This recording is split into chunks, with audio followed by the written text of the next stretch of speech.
It's often difficult to know whether or not you have the relationship with the individual staff person or officer, or whether you have that relationship with the agency that they work with. So if you have the relationship with that individual and then they leave or move to another job, you have to start all over in building collaboration. So it's important. Some ways of addressing that are to share meeting space so that you're rotating where you're meeting with each other in different people's offices, so that the other staff people in the agency get used to seeing that collaboration in a tangible way. And again, as to supporting each other, to showing up at the various agency, the policeman's ball, or the domestic violence programs fundraisers, or Department of Social Services food drives.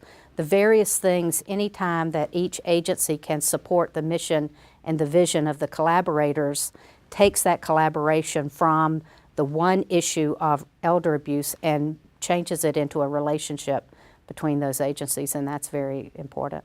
Coming up with a shared vision and purpose and goals for the collaboration, so you all come together and discuss what the preferred outcomes are, and how you're going to attain those outcomes. You can also develop some types of ground rules about how you will interact with one another, what your expectations might be in the collaboration, and also find ways to, within those ground rules, resolve conflicts that are certainly come up for folks as they're dealing with these tremendously complex cases.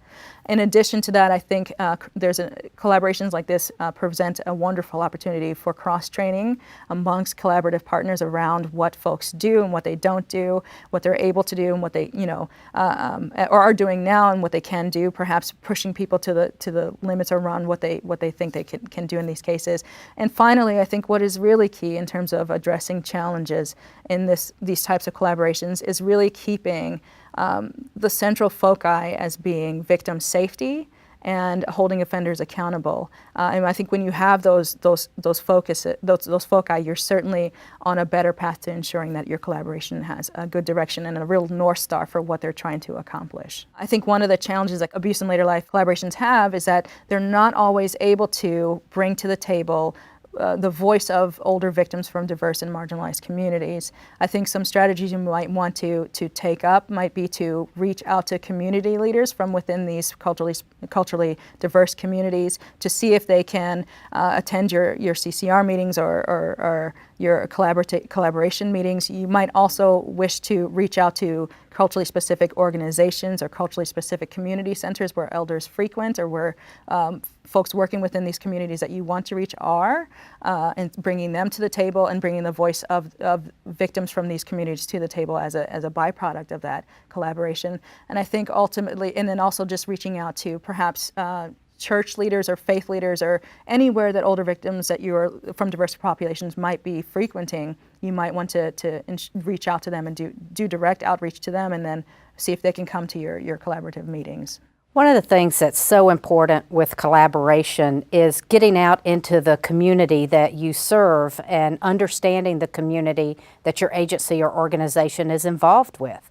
And so that means getting to the festivals, to the celebrations, and to the candlelight vigils. So whether that's Gay Pride or the Festival of India or the Harvest Festival or the church's Christmas tree lighting, it's important to be out and about among the people of your community, not just to staff it or to work a booth, but also to celebrate and be present with them, and to work together as a community, and to be seen as a part of the community rather than just working a booth to educate people about what you do, but rather to be present with them and to live in community together.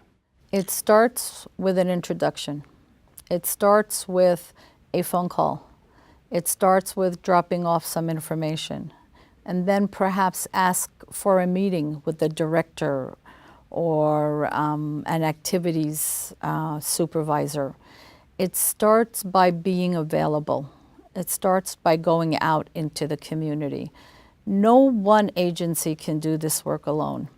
And I think if we bring to the forefront how working together and collaborating together will not only streamline the process for advocates and staff and agencies, it would provide the most effective, efficient outcome for the people we're all working with.